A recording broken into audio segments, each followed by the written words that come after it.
Million यानी 5 करोड़ 80 लाख लोग ये देख चुके थे, तो मैंने कहा क्यों ना कि इस कारी खेल में मैं भी हिस्सा ले लूं। इस फिल्म में सबसे ज्यादा हाईलाइटेड कैरेक्टर सलार का है। अब ये सलार पीरे कामिल वाला नहीं है, उसके करीब करीब भी नहीं आता, लेकिन समहाउ उससे इंस्पायर्ड जरूर लगता है। और अब वो जमाने के जब हीरो डिसेंट, तमीजदार, बावकार, क्लास वाले, अक्लमंद, हाजिर दिमाग और शरीफ इंसान हुआ करते थे। आज समझ रहे हो समझ रहे हो ना। आजकल के हीरो इस तरह के आ रहे हैं जो कि इस बात को पेश बनाते हैं कि वो ब्रोकन फैमिली से हैं, मतलब कि उनकी अम्मी अब्बा कुत्ते बिल्ली की तरह लड़ते रहते थे, इसलिए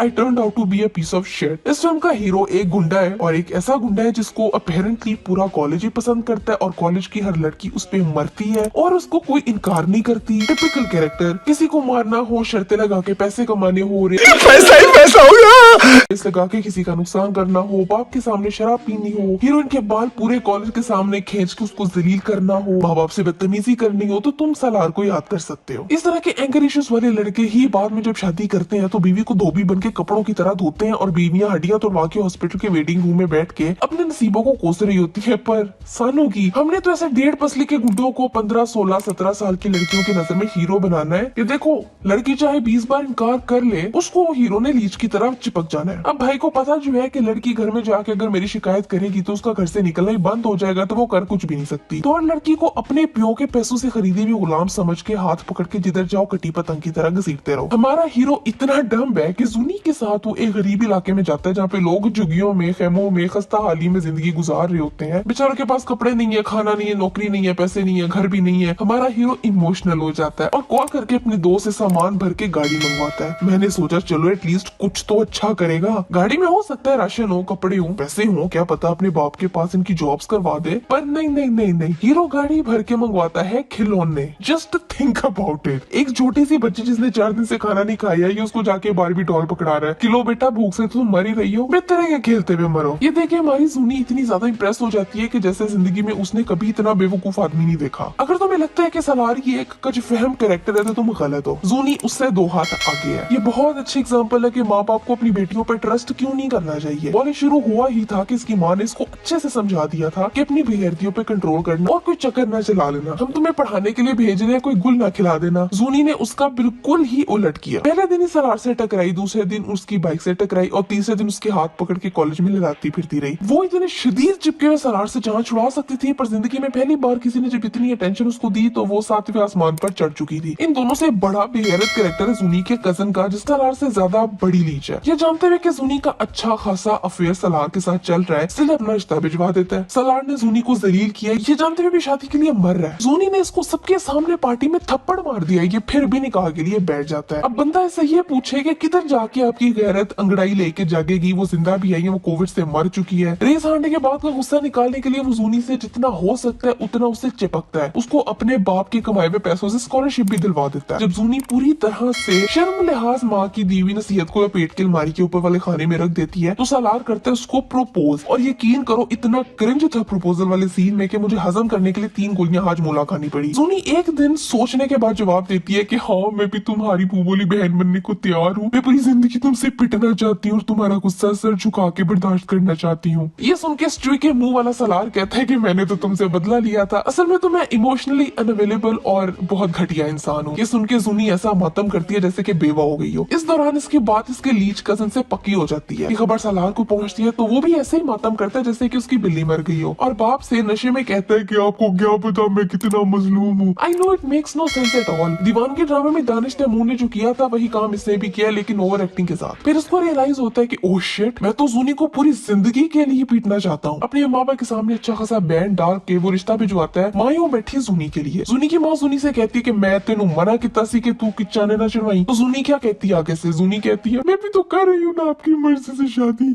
ओ बाजी तुम तो घर से बाहर जूतों के बगैर भागने के लिए तैयार हो गई थी, एडी तो माँ की इज्जत रखी। अपनी तुम्हारी पूरी कोशिश थी कि किसी तरीके से सलार के घर में तुम घुसी जाओ, वो तो अल्लाह भला करे सलार का जिसने सही चपेड़े करवाई है तुम्हें। जूनी के निकाह वाले दिन सलार नशे में धुत होके बाइक पर रेस लगाता है और बाइक जाके सीधा मार देता है किसी के आम के दरख्त के अंदर। ये खबर जाती है जूनी को और वो बगैर पानी की मछली की तरह तड़पना शुरू हो जाती है। यहाँ बाप बेचारा कोशिश करता है कि बेटी की शादी जहाँ हो रही है वही हो जाए, पर उसकी कहाँ सुनी जाती थी, उसकी तो इज्जत है ही नहीं तो अटकेगी। उसको साइड पे करवा के माँ अपने जिगर के टुकड़े को ले जाती है सलार के पास हॉस्पिटल में, जहाँ डॉक्टर कह रही होते हैं कि हालत उसकी बड़ी नाजुक है। पर जूनी एक नाफरमान औलाद ही नहीं है बल्कि एक डॉक्टर भी है। सुनने में आया कि सीन के बाद जूनी को हॉस्पिटल वालों ने नौकरी पे रख लिया कि बहन तू बाकी की क्रिटिकल कंडीशन वाले मरीजों को भी ऐसे ही जगाया कर, उनका हाथ पकड़ के बोल दिया करके प्लीज मेरे लिए आंखें खोलो, देखो मैं आ गई हूँ। ये करने के बाद कोई नहीं मरेगा। बस ये एंडिंग थी इसकी। जूनी के माँ बाप को भी एतराज नहीं था कि यार भाई लड़का शराबी है, एक नंबर का गुंडा है, तो हम बेटी कैसे दे दे, मेक्स नो सेंस। इसकी इंतहाई हल्की स्टोरी, ओवर एक्टिंग, लॉजिक की कमी, खिसा पिटा प्लॉट, प्रेडिक्टेबल कहानी and no major plot twist. इसको अगर 5 करोड़ लोग देख सकते हैं ना, तो फिर यही लोग कोविड का क्या बड़ी से बड़ी जंग भी सर्वाइव कर लेंगे। अब ये देख के मुझे फील हुआ है कि निम्रा अहमद ने स्टोरी क्यों लगाई थी, बहुत सही लगाई थी। लड़कियों को ना मुर्गियों जैसा कमजोर और हीरोज को आवारा अब्यूजिव साइकोपैथ दिखाना अब रोमांटिसाइज किया जा रहा है, जबकि रियलिटी में ट्रॉमेटाइजिंग एक्सपीरियंस के अलावा कुछ भी नहीं है। खैर बाकी तुम लोग बताओ, अगर तो तुमने टेलीफिल्म देखी है, जो कि मुझे लग रहा है देखी होगी, तो इसमें कौन सा ऐसा सीन था जिसको देख के क्रिंज के मारे तुम मरने वाले हो गए थे पर